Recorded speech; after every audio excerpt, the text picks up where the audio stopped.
जिंदाबाद। भारत माता की जय। भारत माता की जय।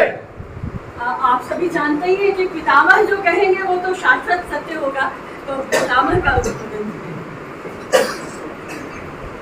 नमस्कार। मुझे नहीं समझ में आता कि ये छोटी सी बात एक बच्चा समझ सकता है।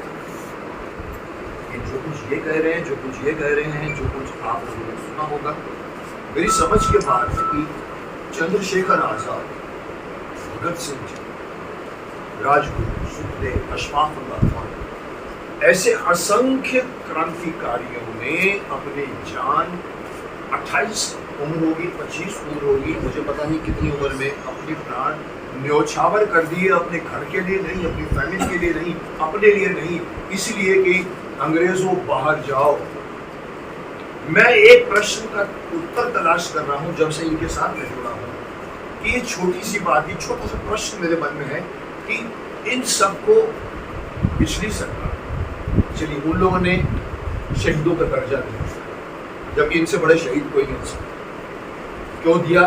हो सकता है कि आज़ादी के बाद भी एक इकरारनामा था उनके बीच में, जो आप जानते हैं नेहरू जी की तो अच्छी खासी यारी थी। आप तो जानते हैं 47 के बाद में अंग्रेज़ों का वो दहा, आज भी हम अंग्रेजियत को लेकर जी रहे हैं। आज भी हर चौराहे पे अंग्रेजी नाम है। लॉर्ड मैकॉले ने 1834 या 5 में छठी में इंग्लिश डाल दी। उस इंग्लिश को आज हम लोग अभी तक झेल रहे हैं, पाल रहे हैं। बड़े बड़े बाबू लोग अपने बच्चों को बाहर भेजते हैं, और जो गांव के बच्चे जब उनको गांव से शहर में आना पड़ता है, उनको सर हाउ आर यू बोलना नहीं आता, और उस सामने एक बहुत स्मार्ट लड़का होता है, वो आगे बढ़ जाता है, ये उनको गंवार कहा जाता है। इस प्रश्न का उत्तर मुझे चाहिए कि पिछली सरकार ने अगर इनको शहीदों का दर्जा नहीं दिया था, तो आज की सरकार की क्या विवशता है? 8 साल से है, क्या विवशता है कि इनको अभी तक शहीदों का दर्जा देने में क्या हिचकिचाहट है?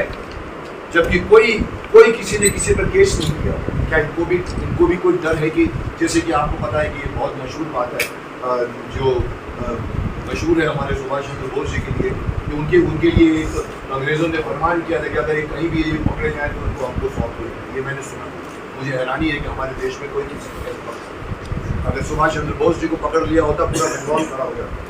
लेकिन फिर भी कहते हैं कि एक शख्स जिसको गुमनामी बाबा कहा जाता है, 15, 20, 25 साल तक गुमनाम रहे। क्यों? क्योंकि कहने वाले ये कहते सर वो बाहर आते तो अंग्रेजों को दे दिया होता। शर्म आनी चाहिए अपने देश में, आपके खुद के, जिन्होंने पहली इंडिपेंडेंस, मैं समझता हूँ पहली इंडिपेंडेंट इंडिया के प्रधानमंत्री रह चुके, वो आज़ाद हिंद फोर्स उन्होंने जो बनाई है, वो पहला झंडा बनाने वाले सुभाष चंद्र बोस थे। उनको इस देश में क्या डर था? तो मेरा प्रश्न इतना है कि मुझे प्रश्न पूछ रहा हूँ, आप लोगों से भी पूछ रहा हूँ, क्यों नहीं दिया गया इनको शहीदों का दर्जा, जो कि मैं तो समझता हूँ कि भारत रत्न भी सुभाष चंद्र बोस जी और हमारे जब चंद्रशेखर आज़ाद जी को दे दिया जाता, तो ये भारत रत्न का मान होता, भारत रत्न का मान होता, चंद्रशेखर आज़ाद जी का मान नहीं होता। इनकलाब जिंदाबाद। जिंदाबाद। उनकी शख्सियत इन सारे अवार्ड से ऊपर है। उन्होंने जो कुछ भी किया है, आप देखिएगा चंद्रशेखर आज़ाद जी के बारे में मैं समझता हूँ आप मुझसे ज़्यादा जानते हो, क्योंकि आप एक ऐसी सिटी में रहते हैं जो उनकी शहादत की सिटी थी। एक ऐसे पार्क में हम नज़दीक बैठे हुए, जहाँ मैंने मूर्ति देखी, मैं चकित रह गया उनकी मूर्ति देखकर। बहुत ही प्यारी मूर्ति बनाई, जिस हिस्से में बनाई है, अपने हिसाब से खड़े हुए हैं, एक जाबाज दिखता है, शक्तिमान कुछ नहीं है उसके साथ। वो चंद्रशेखर आज़ाद जी की मूर्ति देखकर मैं इतना प्रभावित हूँ। और मुझे, आप लोग वहाँ हैं, आप लोग जानते हैं कि चंद्रशेखर आज़ाद जी के बारे में ये बात बहुत मशहूर थी। मुझे किसी ने कहा था कि चंद्रशेखर आज़ाद जी चंद्रशेखर आज़ाद हैं, ये चंद्रशेखर आज़ाद के अलावा किसी को भी नहीं पता। यानी अगर आपके बीच में कहीं बैठे हो तो आपको नहीं मालूम पड़ेगा कि चंद्रशेखर आज़ाद बैठे। इतनी गुमनामी में, इतने छद्म वेश में वो रहे थे। 25 से 30 उनके सामने वारंट निकाले गए थे, कोई पकड़ नहीं पाया। और जब पकड़े गए तो यहाँ पर धोखे से किसी ने बता दिया कि आज़ाद जी यहाँ पर हैं, और ले गए। फौज 100 थे, 80 थे, मुझे नहीं मालूम। एक शख्स के पीछे एक बंदूक लेकर, माउजर बोलते हैं, अकेले एक पेड़ के नीचे उन्होंने कितने घंटे तक, 32 मिनट तक वेट करा, किसी की हिम्मत नहीं पड़ी आगे आने की। और यहाँ तक कहते हैं कि जब वो पहुंचे भी तो उनको लगा कि मरे कि नहीं मरे, उन्होंने कंकड़ मारे, देखा कि मरा। ऐसा जांबाज, ऐसा जो हमारे देश का सिपा सरदार, ऐसा क्रांतिकारी, उसको क्यों नहीं आज तक शहीदों का दर्जा दिया गया? ये जो हमने जो अभियान शुरू किया है इन लोगों ने, गोपाल जी और दीपक जी ने, मैंने 2 मिनट में हाँ कह दी। मैंने कहा इस मुझे नहीं पता था कि ये बात सच है। मिलिट्री में कोई मरता है, सिपाहियों में कोई, पुलिस में मरता है, शहीद बनता है, उसी परिवार को पेंशन मिलती है। इन्होंने जो अपनी जान दे दी वो अपने लिए नहीं, देश के लिए तो छोड़िए, इवन आज़ाद कराने के लिए उन्होंने अपनी जान कुर्बान कर दी। ऐसे शख्स के ऊपर आपको गर्व होना चाहिए। अगर पिछली सरकार को नहीं हुआ है तो आपकी सरकार क्या कर रही है? हमने आंदोलन शुरू किया, इन्होंने मेरे से पहले शुरू किया था। हम लोग जंतर मंतर पे भी बैठे, मुझे लगा कि मेरी बात मान जाएंगे, क्योंकि मैं कोई ऐसी बात नहीं कर रहा हूँ जिस पर कोई तर्क वितर्क की तो कोई गुंजाइश नहीं। आप किसी को भी मेरे सामने बिठा दीजिए, वो कहेगी सर नहीं देना चाहिए, नहीं देना चाहिए।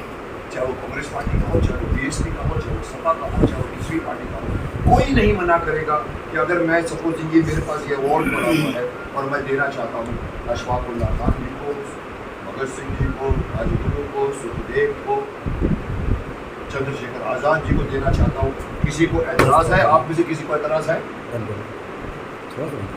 तो क्यों नहीं दिया? हमारी मांगे, हमारी कोशिश की बात भी पूरी, हमें देखो, अगर मैं तो ओपनली कहता हूँ, मैं तो बीजेपी की बहुत पसंद, मैंने तो वाजपेयी जी के वक्त से लेकर आज तक उनकी कैंपेन की, बिना बीजेपी का फैमिली मेंबर बने मैं चाहता था। और जगह जगह पर मैंने अडवाणी जी के भी किया है, सुषमा स्वराज के भी किया हुआ है, जेटली जी के लिए किया हुआ है, वाजपेयी जी के लिए किया हुआ है, इवन मोदी जी के लिए मैंने किया हुआ। मतलब मैं अब मेरी विचारधारा मिलती है उनसे, मैं ओपनली कहता हूँ, उसमें कोई छुपाने की जरूरत नहीं। आपकी विचारधारा अपनी, मेरी विचारधारा, लेकिन मैं एक्टर पहले हूँ, मैं नागरिक पहले हूँ। नागरिक का कर्तव्य भी समझता हूँ, नागरिक का अधिकार समझता हूँ। एक नागरिक होने के नाते से मैं कह रहा हूँ कि ये अन्याय है।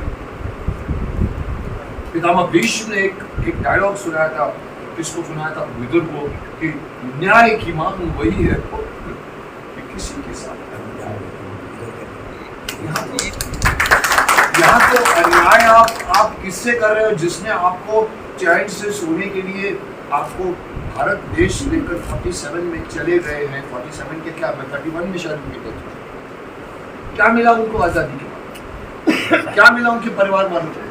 क्या मिला ये अशफाक उल्लाह जी के परिवार को या राजगुरु के परिवार को या सब सिपाहियों के परिवारों को पेंशन मिलती है, इनको नहीं मिली। और मुझे लगता है कि मैं तो यहाँ तक जानता हूँ कि अगर कोई देश में देशभक्ति, देखिए क्या होता है, हमारे यहाँ ये गाना भी मशहूर है, दीदी हमें आज़ादी बिना खड़क बिना ढाल साबरमती के संग तुम्हें कर। ये गलत नहीं, गांधी जी का बहुत बड़ा असर। लेकिन अगर बच्चों को सिर्फ यही सिखाओगे तो बच्चों असंख्य जो सेनानियों ने, जिन्होंने बिना किसी को पूछे, किसी ने नहीं पूछा था, तो किसी ने कोई गांधी जी को भी नहीं पूछा था, खुद उनको लगा कि ये बाहर का देश क्यों हमारे पर बैठा हुआ है, और उन्होंने जान दे दी। तो क्या आपको लगता है कि इन लोगों की ये बात क्या छुपाना चाहते हैं? क्या आप जानते हैं इंसान की कमजोरी है, इंसान अपना हमेशा खुद अपना लेना चाहता है क्रेडिट कि भाई मैंने, ये कमजोरी है इंसान। सही इंसान वो है जो क्रेडिट किसी और को दे दे, मैंने कुछ मालिक की दया या इन्होंने किया, ये सही इंसान होता है। लेकिन ये बात 1947 में जिस दिन देश आज़ाद हुआ था, मैं तो समझता हूँ एक भव्य से बड़ा भव्य एक आयोजन होना चाहिए था, जिनमें सारे क्रांतिकारियों के फैमिली को बुलाना चाहिए था, और वो फैमिली में उन सब लोगों को एक शॉल पहना देते थे, उनको सिक्योरिटी मिलनी चाहिए, उनको पेंशन। तो मैं तो सिर्फ ये कहने आया हूँ, मैंने इनकी बात इसलिए मानी कि मैं इसके पहले शायद हम लोग ओरछा में भी गए, ओरछा में भी शायद इनकी हमने देखी थी कि इनकी कुटिया थी, गुफा थी जिसमें से निकल गए थे। 3 महीने वहाँ पर रहे थे, किसी को नहीं, 1.5 साल रहे। तभी मैं कहता हूँ चंद्रशेखर आजाद 1.5 साल वहाँ पर रहे, जिसने उनको रखा एज ए मास्टर जी, उसको भी नहीं पता था कि ये इसको मैं रख के बैठा हुआ तो, और जिस दिन मालूम पड़ा था गिर गया। आप हैं, आप मैं आपको ये कहता रहे कि हमेशा आप उस इंसान की हमने झोपड़ी भी देखी है, उनकी गुफा भी देखी है, लेकिन जब इन्होंने मुझसे कहा कि चलिए यहाँ पर चलते हैं, मैंने इससे शहादत स्थल है यहाँ पर तो होना चाहिए। अब ये कोई संयोग नहीं या कुछ पता नहीं, ऊपर वाले की शायद कोई एक मुझ पर कृपा है कि उनका जन्मदिन और मेरा जन्मदिन एक ही। भारत माता की। मैं इसे अपना सौभाग्य मानता हूँ। 23 जुलाई मैं अपना सौभाग्य मानता हूँ। पर मैंने कहा कि यहाँ चलना है और फ्रेंड बात चलना है। देखिए मैंने सही कहा, मैं पिछले 2 साल से किसी फंक्शन में नहीं, मैं शेक हैंड नहीं करता आज से, पिछले 3 सालों से किसी से हाथ नहीं मिलाया। जो भी हाथ मिला था बोलता हाथ नहीं। आप नमस्ते कीजिए, हमको कोरोना ने सिखाया है नमस्ते या ठूम सिखाया है, लेकिन ये क्यों नहीं? पहले बुद्ध सर ऐसा मत करिए सर, लोगों को बहुत अपमानित फील होता है सर, वो लोग हाथ मिला के आप बोलते नमस्ते सर, उनको बुरा लगता होगा। मैंने कहा ओए, कभी राम जी को और दशरथ जी को हाथ मिलाते देखा, कभी राम या लक्ष्मण या भरत को हाथ मिलाते देखा, हमेशा ये पकड़िए, ये हमारे देश की परंपरा है। हेलो सर, ये ब्रिटिश और नमस्ते का मतलब मैं आपको समझाऊं, नमस्ते का मतलब है कि मैं आपका आदर करता हूं, और हेलो सर का मतलब होता है मैं आपसे दोस्ती करता हूं। अब आप सोचिए कौन सा है।